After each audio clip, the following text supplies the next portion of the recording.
Welcome to the Explosive Strength Podcast with Jared Binney. Today's episode, we're going to go over 4 reasons why dumbbell jumps are better than the Olympic lifts when it comes to athletic performance.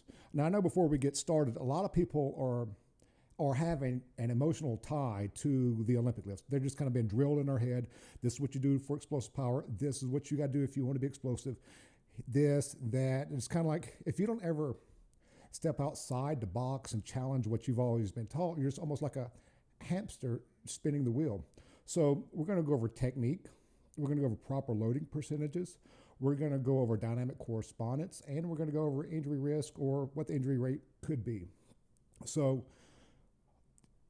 let's just get in this episode and see how it goes. Anyway, so starting with technique, dumbbell jumps versus the Olympic lifts. Dumbbell jumps are easier to teach compared to the Olympic lifts.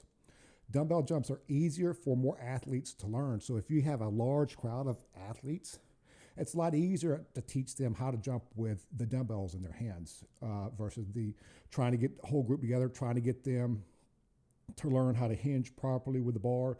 Even when you're just starting to get the bar at the knee, trying to get the back arched and lean over the bar and all the stuff that we've been taught over the years, you got a larger learning curve when it comes to Olympic lifts. And sometimes it takes much longer to teach the Olympic lifts, and it takes so long that the athletes may not see or reap the benefits for years to come because it takes so long to teach, and it takes so long for the athletes to get strong enough to even be able to reap any of the benefits from it.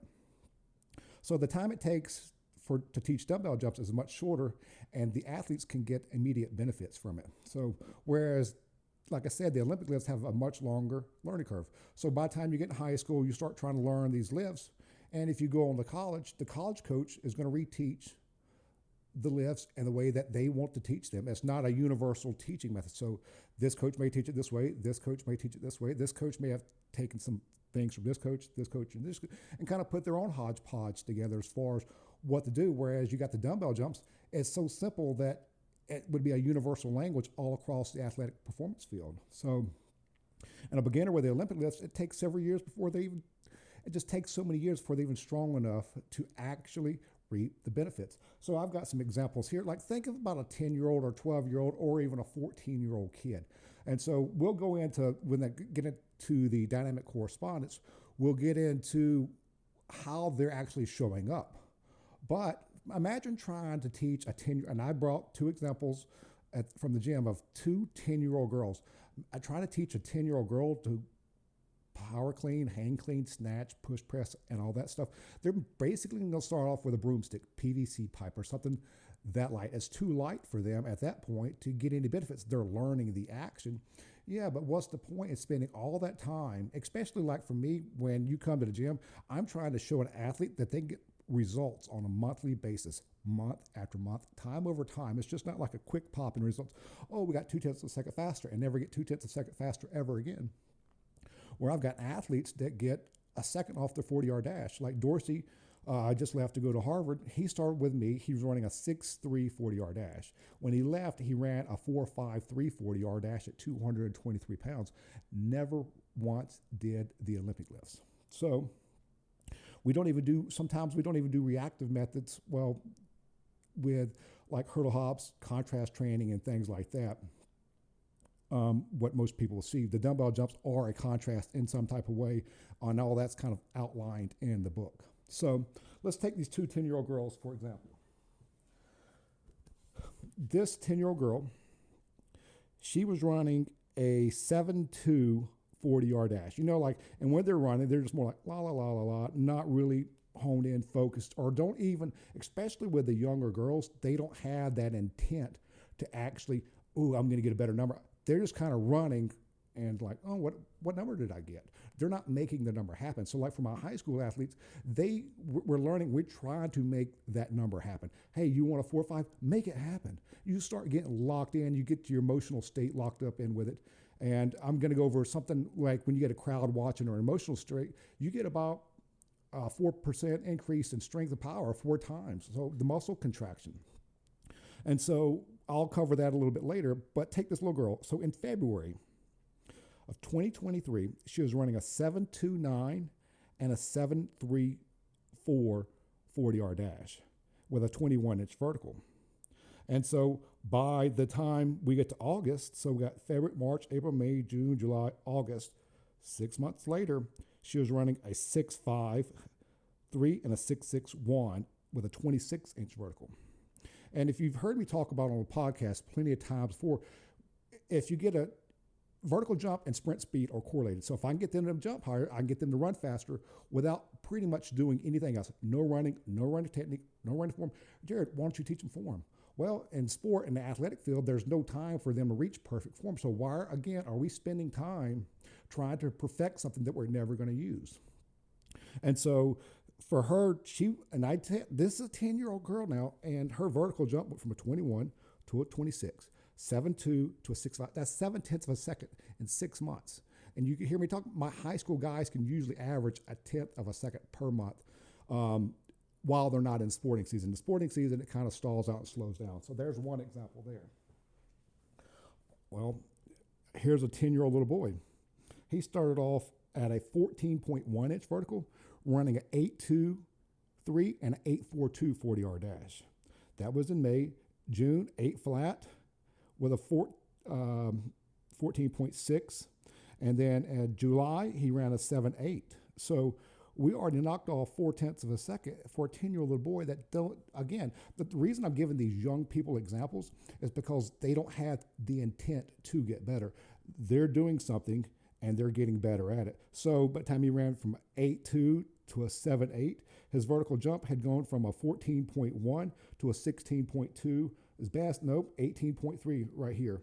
So again, if I'm improving their jumps, or if I'm he's got a jump sticker, so I'm trying to monitor his jumps. His first day, 14.1, 14.4, 14.3, 14.5, 15.3, 15.3, 16.2, and 18.3 over time.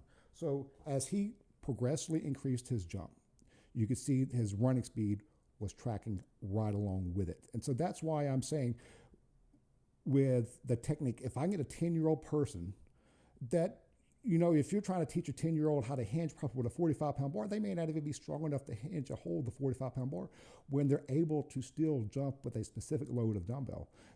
If they're jumping, we'll get into dynamic correspondence, that's going to transfer to the sprint field.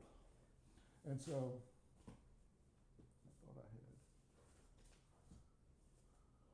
I thought I had another little girl's folder. Well, I'll show you this guy's folder. It's an older person. So he went from running a 5 flat 40-yard dash to running a 4.57 40-yard dash. This is a baseball pitcher. Don't even give a crap about running. But his vertical went from a 30.4 to a 40.8. It took 6, 12, 13, in 14 weeks, he went from a 30 to a 40-inch vertical. He went from a 5 flat, 4.9, 4.8, 4.6, 4.6, 4.57 40-yard dash, and he's a baseball pitcher. Didn't even care about running. I wish I had that other little girl's folder so I could show you that the younger people are still improving. Okay, so that's my 10-year-old example as far as being the younger kids. And you can get a better result. You're teaching kids that are not quite mentally locked in, and yet they're getting it. They're getting the results. So if you have an athletic facility and you're trying to prove that you can get these kids faster, and if you're going to test like I do, I have tested athletes to run the 40-yard dash on a monthly basis for the last 16 years. I have tested a 40-yard dash 16 years every month after month after month. And I have tested over 100 and something 40-yard dashes per month. Who's seen more 40-yard dashes? I am trying to show that these people are actually improving. We'll get into the results later. But anyway, so, and as far as another thing, once we're getting on down the line, you hear triple extensions all the time with the Olympic lifts. What is triple? That's when your knees, your hips, and your plantar flexion happens. Your ankles are fully extended out, plantar flexion. Your knees are fully extended. Your hips are fully extended. So when these athletes are leaving the ground, it's impossible for them not to really hit triple extension. But once you get an athlete to a level to where they can maybe power clean 205, 225, 275, they most of the time throw technique out the window. And as long as they're moving from the weight from point A to point B, no one cares. And if you look and if you analyze a lot of college athletes, and if you look at a lot of these programs, It's very hard to get almost the whole team to really hit that triple extension. You may have 1 out of 100 on your team. You're not going to have a large percentage of, unless you're using such a light load to where they're getting the technique, but then they're not getting the muscular tension out of that load to create a specific result or improvement out of it. So your knees, your hips, and your ankles are all extended at the same time. And so, like I said, most athletes, when they get to a certain load, they just want to get the weight from point A to point B, and their hips and knees never extend at the same time. So if you want to go on Instagram, go on a lot of college programs and things like that throughout the country, look, pay attention. They're not ever reaching that triple extension. You reach triple extension when you sprint. Your knees, your hips, and your ankles are plantar flexed if you look at someone taking off out of a sprint.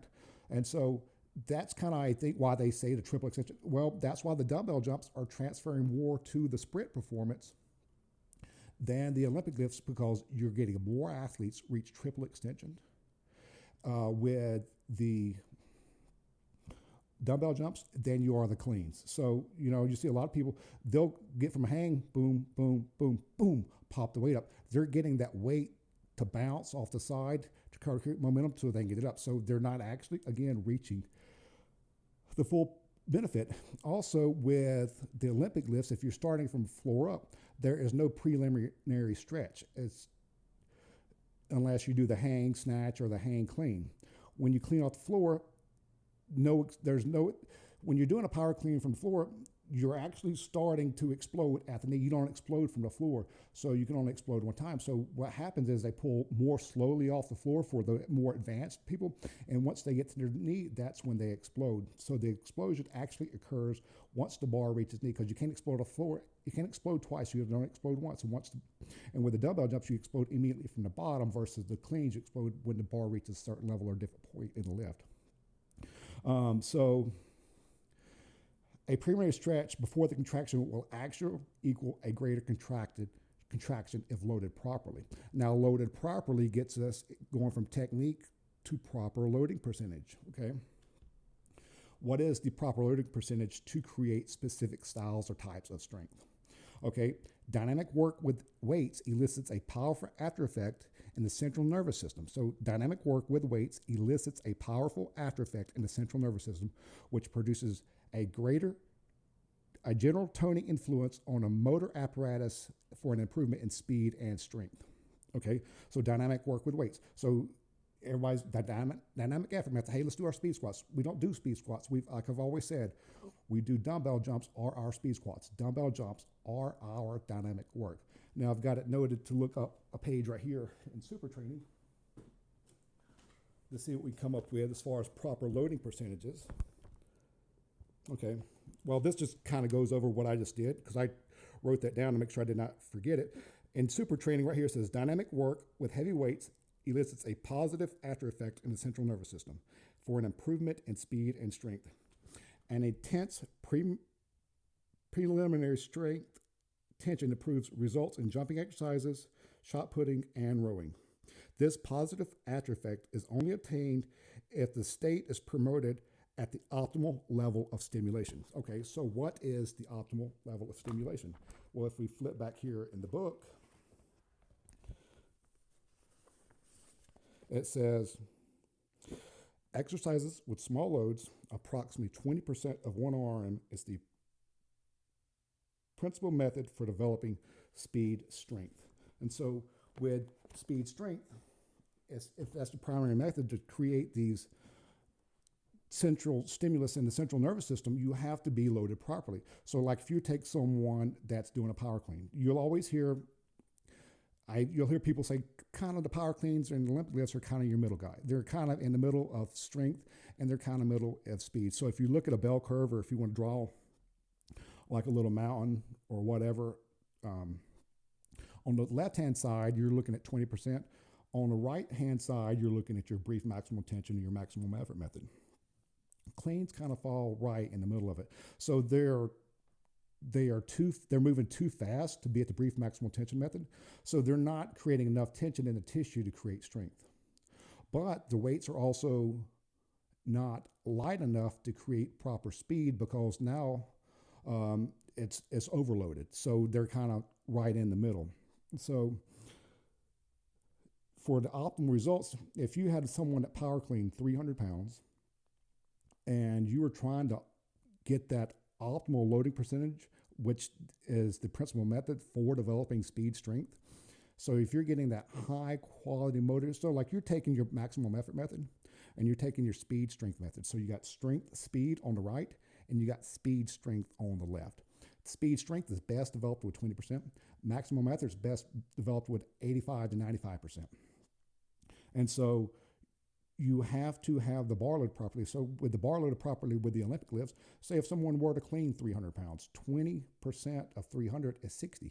Well, 60 pounds, like you can just visualize it trying to move the bar, 60 pounds, that's too light for them to even get a technical benefit of it. Because if the bar is too light for the Olympic lifts, they're not having to follow under some type of structure to where they're being held accountable for the technique. At 60 pounds, you can just do a reverse curl and get the weight up at that point. So you're not even working on your technique.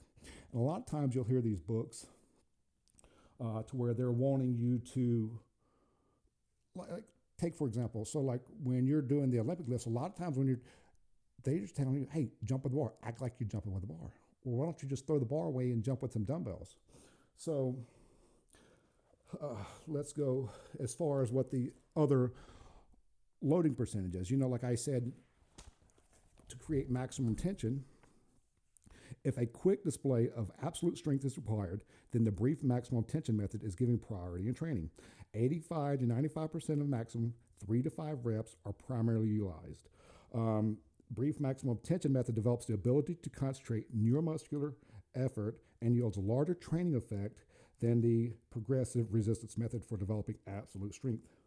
Lifting limit and near limit weights improves a sportsman's mobilization ability, so it improves their mobilization ability, and it leads to an increase in special work capacity as expressed by the skill to develop brief concentrated effort with large power. So that's the brief maximal tension method. And so they're not maxing out all the time in the Olympic lifts to reach that point right there. So let me see what I got something else in here too. Nope. I'm trying to, okay. That was from Fundamentals of Special Strength Training in Sport, a Russian translated text.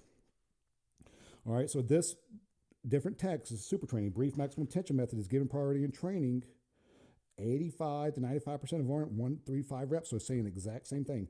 The brief maximum tension method develops the ability to concentrate neuromuscular effort and yields larger training effect than the progressive resistance method for developing maximal strength and the ability to display it quickly. So you're displaying strength quickly with the brief maximum tension method. Lifting weights, near maximum weights enhances the ability to accelerate heavy loads and increases special work capacity as expressed by the skill to develop brief, concentrated effort of power. So trying to show that you have to lift at a certain percentage in order to increase strength. And then you have to lift at a certain percentage to increase speed.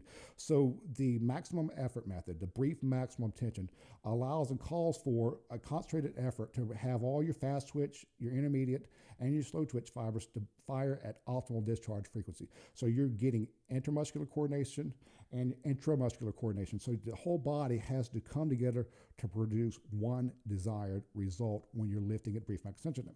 Like if you look at my videos on bench press, we are using the bench press as a total body lift. Where are you going from the ground up? I don't care if the butt comes off the floor. We have to have a concentrated effort in order to produce one desired result. And that bar is to go from our chest back to lockout position. And if your butt's off the bench, that's fine, because now you're learning how to utilize your body as a whole to produce one desired result. So if you're in a football field, or if you're a softball, or if you're a baseball, you're learning how to concentrate everything all together.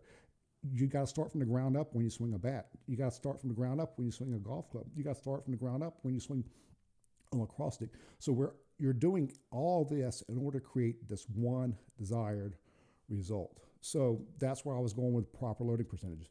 With the dumbbells, you can actually get the proper loading percentages for the athletes to reap the benefits of the speed strength method. So that's all I was going with there. So now we went over technique.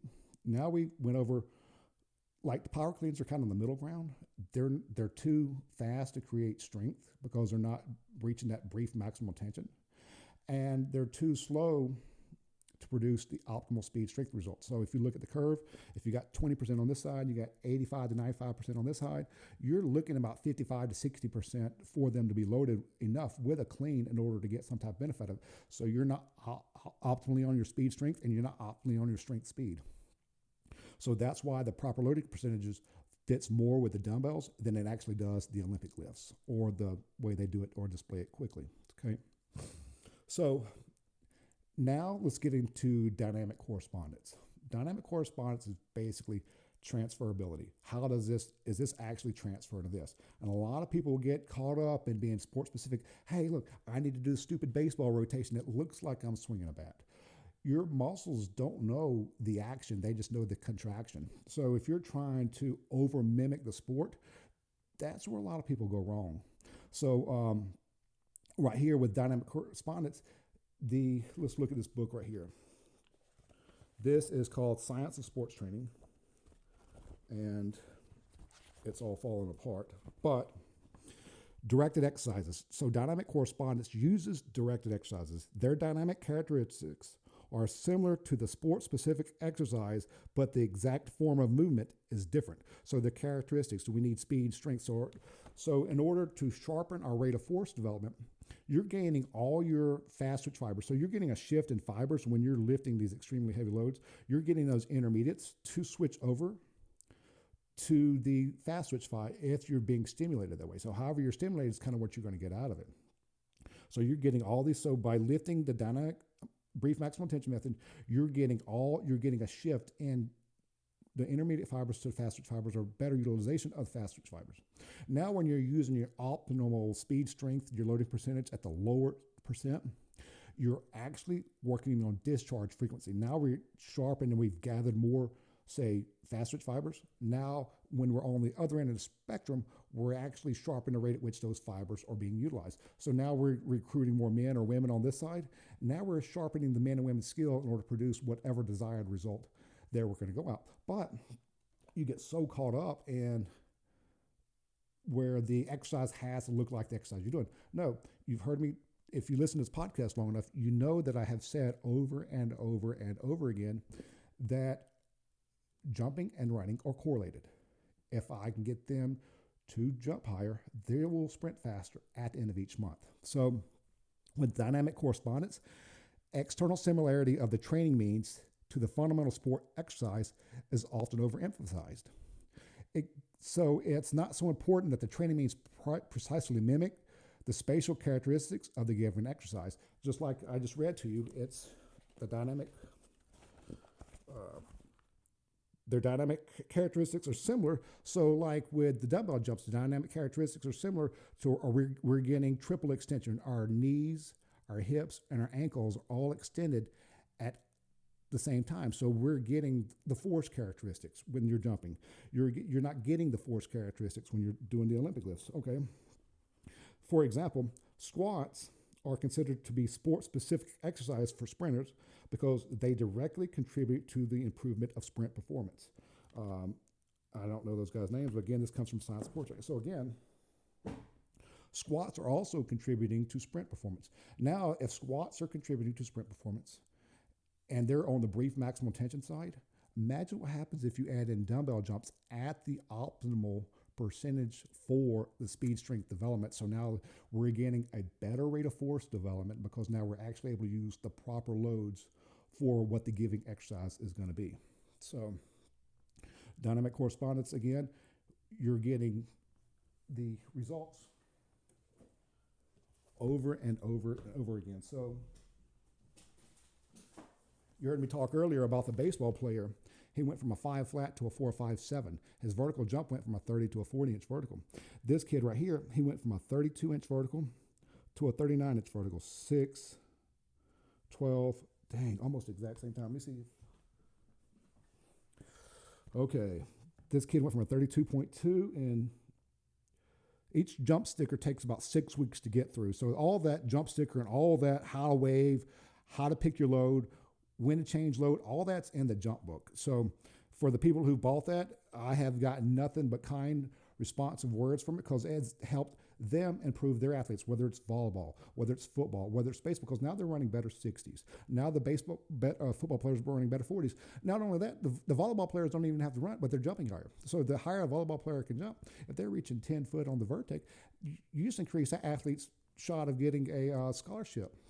And so all the money, I don't care if they pay you $1,000 a month, they do that for a year. That's $12,000. They're still going to get more. If they did that for 2 years, it's $24,000. If they did it for 3, that's $36,000. So they could pay you $36,000. And if they get that scholarship because of your training, it's been well worth it because now you just saved them $70-something thousand on a 4-year college tuition. So the money, if you're training and you're doing right, it should come back to the people that are paying you, but make sure that you're not doing it injustice. Make sure that you're actually able to show the different results that they're getting out of this. So we got 6, 12, 13 in week 14. He went from a 32 to a 39.2.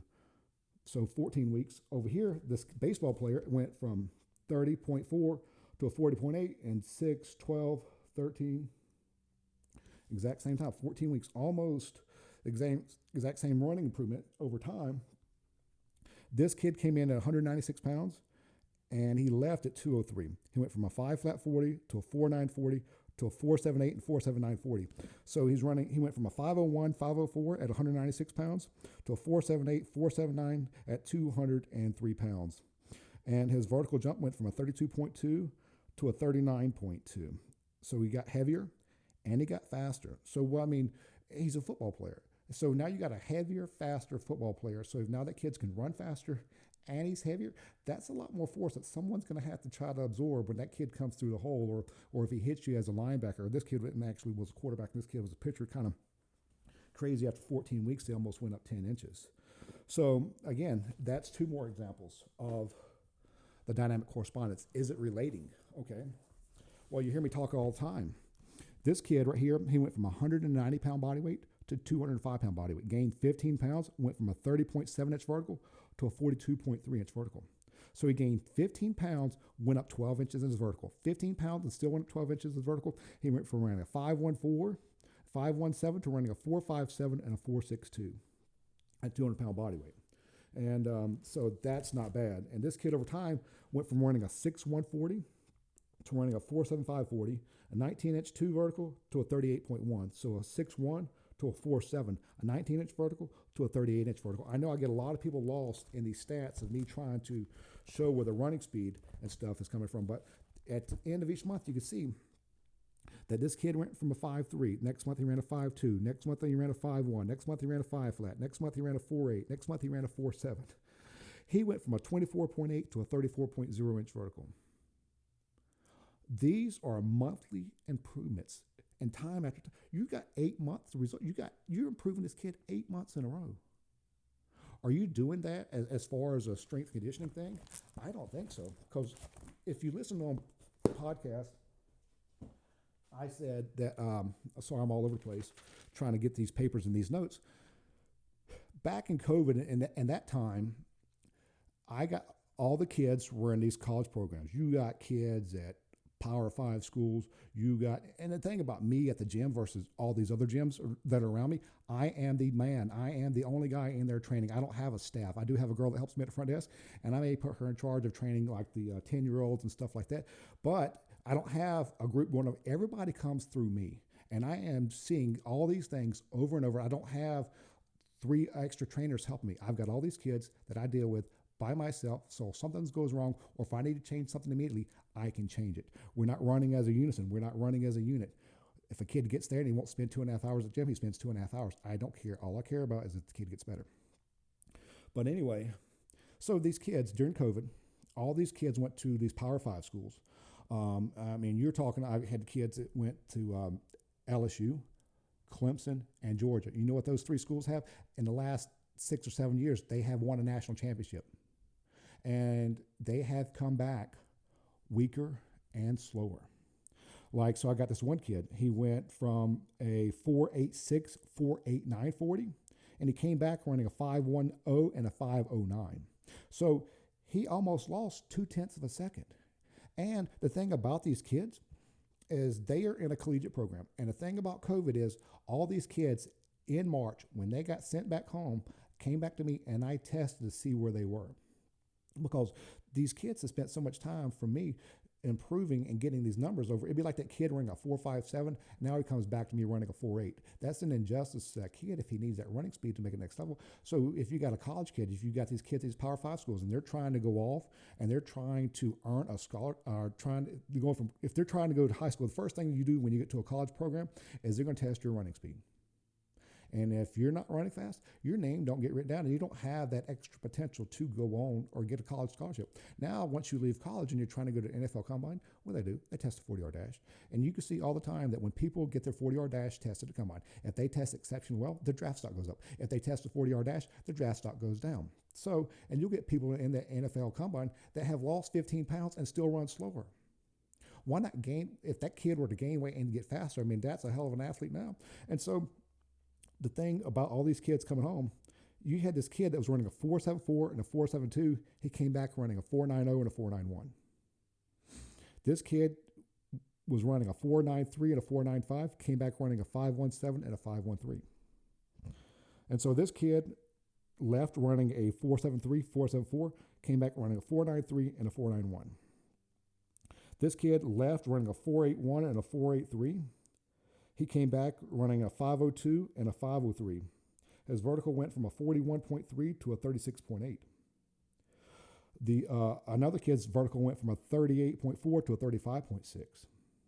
Another kid's vertical went from a 33.1 to a 29.5. So we wouldn't even jump in the 30s. So what I'm trying to show is that their vertical jumps are down, so are their running speeds. So their vertical jumps are down, so are the running speeds. So jumping and running are correlated. You can see that time after time. And these college programs, the thing about COVID is most, if not every one of these college programs, I had a kid that text messaged me. He's at a D1 school too here in Georgia. All they do, they'll do Olympic lifts, they'll do contrast training, they'll do some Olympic lifts, they'll front squat to hurdle jumps. They'll do this exercise to that exercise. They'll do a hang snatched and they'll do some type of jump. But if the jumps are not loaded. So if you're doing a non-loaded jump, you're not going to improve that jump like you think you are. You can increase the elasticity, but you're not going to create the pure explosive power that you need to accelerate and start. And so what you're getting with Olympic lifts is you're not getting that dynamic correspondence. You're not getting that transferability to the sprint and jump. And when you get your vertical tested, if you get a kid that tests low vertical at a combine, it could hurt their draft stock. Sometimes if you get a kid that jumps really well at a camp and trying to go somewhere, like I had some kids who went and played baseball at Stanford years ago. They did a combine test for those kids. My kids tested better at that combine test. And guess what? Both of the kids that I tested, I had trained for all that stuff, ended up getting scholarships to go play baseball at Stanford, then both went on to play professional ball. So everything that they've ever come to the gym, they've got plus some. So I've given back. I try to give back. I try to help. I'm getting a lot of similar results with my online training people. So I'm trying to make sure that I'm doing my job. My job's to help. I'm also trying to teach people right from wrong because there's so much misinformation out there. And all I'm doing is I'm pinpointing the facts. I'm saying the dumbbell jumps are easier to teach compared to the Olympic lifts. You get better results. You get better dynamic correspondence with the dumbbell jumps than you do the Olympic lifts. You get the proper loading percentages with the dumbbells versus any other type of lift. You don't even get that with med ball. And some people even try to use like the trap bar jumps. Hey, Jared, why don't you do trap bar jumps? Well, the difference between the trap bar jumps and the dumbbell jumps, your arms are more free. You're not locked in. So the more locked in you are to something, you're more constrained, the less effort you can put out for it. And so like if you were constrained with a trap bar and the trap bar kind of wobbles in your hands if you ever picked it up, or if you ever had trap bar, and go lean forward and lean backward. And so if you're trying to move that trap bar at a certain rate of speed and it leans for you, it could throw your kinesthetic awareness off. It could throw your balance and air off. And so when you land, you could fall and get hurt with the trap bar. With the dumbbells, at least if you fall, you can kind of throw them and get rid of them. But with the trap bar, you can't. And it's also being that the trap bar starts off at 45, some of them weigh 55 pounds. Now you're getting outside by the time you put weight on it. now you're getting outside of that optimal loading percentage to get the best desired results. And a lot of people, if they would go in and test for the results and try to make sure that they're actually testing to make sure that they're seeing that their system's working. You got so many sports scientists out there that have read the research. The research, you got to challenge the research. You got to challenge what's been out there and see what does and does not work. I've read a lot of books lately and a lot of things that if they would have done it this way, they would have got better. I don't know if this book says it, but vertical jumps with a barbell on his shoulders is another method for developing explosive strength. So this was from Training of the Weightlifter. So vertical jumps with a barbell on his shoulders is another method for developing explosive strength. The amount of weight should be 20% of limit clean and jerk. So again, 20%, even from the managing and training a weightlifter, but they're doing with a barbell and jump. If they would do it with the dumbbells, they would get a lot more effort out of them. So they'd get a lot more concentrated effort out of it. And, the more you got to stabilize something, the more you got to balance something, the less neuromuscular drive you get to it. So it'd be like benching on a bocce ball or a ball. You're not going to be able to bench as much because it's unstable. So the more unstable and the more coordinated you have to be, like with the Olympic lifts, if you got to be more coordinated to get the lifts done, you're going to have less neuromuscular stimulation as far as producing that desired result, because now you're throwing balancing in. So balancing is making the exercise harder, but you're not getting the neuromuscular adaptations because the exercise is harder. Just because it's harder don't mean you're getting what you should out of it. So that's what I was, with the Olympic lifts being a little bit more, you got to have a little bit more technique, a little bit more skill to get them done. You're also leaving some gains on the table with that because of the amount of coordination that's got to go into it. There's no coordination with the dumbbells. It's down, up, land.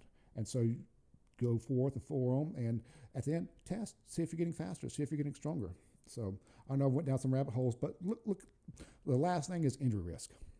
People say, I've been doing dumbbell jumps for the last 12, 13 years, because the first couple of years of the gym, I explained in the book, it's taken me a while to figure out how to actually get the things properly done. And so it took me a while, and so I started doing the dumbbell jumps. I figured out how to load them, how to change, how to manipulate the loading waves in order to get the best desired results out of them. And so that took a couple of first years in business of me doing what I was doing in college. So I was a college football player, so I kind of know what went on in the collegiate field. And I didn't ever get faster. I didn't ever jump higher. And I had an Olympic lifting coach, and if you heard on the last podcast, I was well versed at them. I was good at them. I competed on them. I did the Olympic lifts. And so my vertical jump ticket, I never ran fast. I always want to run fast. Who don't want to run fast? And so like with the power cleans and Olympic lifts, if you got a hurt shoulder, you can't clean, you can't snatch, you can't do some of those things. But if your shoulder's hurt in a way, or if your wrist is bothering you and you try to rack in a front squat position, you're dying. But with the dumbbell jumps, you can still take stress off your wrist, you can still take stress off your shoulders, and you can still get that lift done. You still can get your explosive exercise done for the day. You don't have to worry about shoulder mobility. You don't have to worry about wrist mobility. You don't have to worry about lat mobility when you're doing the dumbbell jump. So you don't have to worry about all these limiting factors that could be. And someone said, like I've seen people hurt their back. I saw a kid break his wrist try to front rack it, and it landed. His elbow came down on his knee, and got his wrist bent in an awkward position. Boom, hurt his wrist, broke his wrist. Now he can't bench. Now he can't hold a dumbbell to even jump with the dumbbell jumps. So now his explosive exercise went out the door. Now his bench press went out the door because of that. You got people that twist ankles because if they jumping in, they're doing the Olympic lifts wrong, they're jumping in and they're spreading their feet. They're not getting triple extension. They're not getting the hip, knee, and ankle flexion that they need in order to produce that ground force reaction. So I had another book that, if it's here, nope. Let's see if it's this one.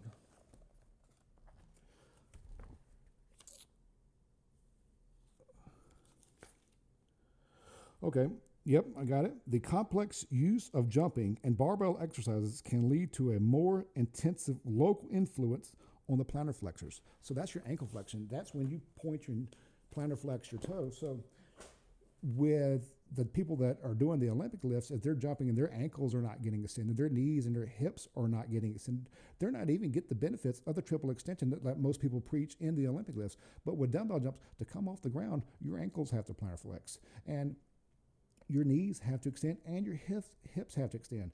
And you can't jump off the ground slow. And so another thing, just keep reiterating that if you see the dynamic correspondence, you see the correlations, you see the transferability that you can get with the dumbbell jumps, and the loading percentage is optimal for the amount of speed, strength, and the injury risk. I have the last 12, 13 years, I have never had an athlete get injured from dumbbell jumps. I have never seen a thigh bruise. I had someone comment, I've seen thigh bruises. Well, I don't know what the hell kind of dumbbell jumps you were jumping with. You know, like if you get people with bad information, they may have been using 40s or 50s to jump with dumbbells. You don't do that. And it's almost impossible to even get hurt with lightweight. I had a kid the other day, I had him jump with 10s. He said, Jared, these are too light. He said, I can't get any force off the ground. And so, and that was not his jumping load, but I just wanted him to jump because I want him to jump and beat another kid that was in the gym so that we can kind of show what's going on. But anyway, risk of injury lower. You're not going to hurt your wrist. You're not going to hurt your shoulders. You're not going to hurt your back. You're not, you know, and you're holding on to the weights when you jump in the air, and you're holding on to weights when you land, so you're not in danger of landing them. Like you'll see some people go down, let the weights go, then jump up in the air, which is a load release method, which does have an impact on the neuromuscular apparatus. But you're going to be worried about if that weight's in the wrong spot on the way down. You may not give it great effort to get off the ground because when you come down, you may land on that weight and twist your ankle. So load release method with the dumbbell jumps is not the optimum way to do them. And so you can see people sit on box jump. Sometimes with the box jump, they don't get optimal triple extension because they're more worried about getting their knees up to get on that higher box, so you don't get your quite benefits from that either. So anyway, this has been an episode on 4 reasons why dumbbell jumps are better than the Olympic lifts when it comes to athletic performance. Because athletic performance, these athletes have to run, they have to jump, they have to have the ability to move and accelerate. And the brief maximum tension along with the dumbbell jumps gives you the optimal tools and what it takes to have a faster, more explosive athlete. So anyway, thank y'all for watching. Thank you for listening. Please email me at info@explosivemechanics or reach out to me at Explosive Mechanics on Instagram or at Explosive MEC on X or Twitter, whatever you want to call it. So anyway, thank you for watching. Thank you for listening. Have a great day.